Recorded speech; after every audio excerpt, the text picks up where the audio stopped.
اور اب کچھ خبریں کھیل کے میدان سے۔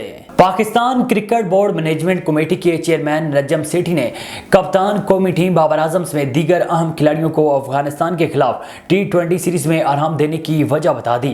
قومی کرکٹ ٹیم کے چیف سلیکٹر ہارون رشید کے ساتھ پریس کانفرنس کرتے ہوئے چیئرمین مینجمنٹ کمیٹی نے کہا ہے کہ بابر اعظم، محمد رضوان، شہین شاہ آفریدی، فخر زمان اور حارث رؤف کو ورک لوڈ مینجمنٹ کے تحت آرام دیا گیا ہے۔ انہوں نے مزید کہا ہے کہ بابر اعظم میرا کپتان ہے، آرام کرنا بھی ضروری ہے اور فریش بلڈ بھی لانا ضروری ہے۔ کسی بھی کھلاڑی کو ٹیم سے نہیں نکالا۔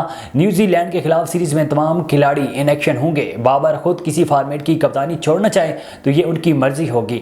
پاکستان کرکٹ بورڈ نے پاکستان اور افغانستان کے درمیان 3 T20 میچز کی سیریز کے لیے قومی اسکواڈ کا اعلان کر دیا ہے، جس میں شاداب خان کو کپتان مقرر کیا گیا ہے۔ قومی کرکٹ ٹیم کے سابق کپتان شاہد افریدی نے شاداب خان کو کپتان بنانے کے فیصلے کو شاندار قرار دے دیا۔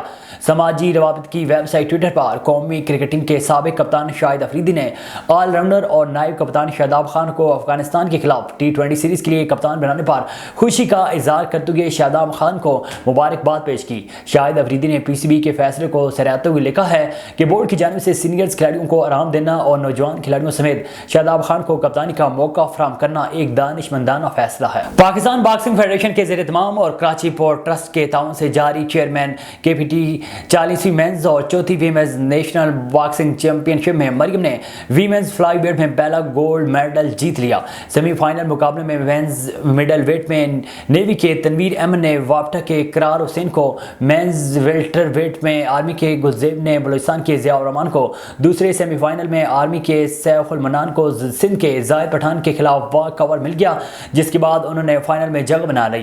مینز کے 80 kg کے سیمی فائنل مقابلے میں نیوی کے حسنین نے KPT کے حارث رشید کو اور آرمی کے ذیشان علی نے PAF کے محمود الحسن کو 5-0 سے ہرا کر فائنل میں جگہ بنائی۔ 5 روزہ نیشنل چیمپئن شپ میں مردوں کو 13 جبکہ خواتین کی 7 ویٹ کیٹیگری کے مقابلے شیڈول ہیں۔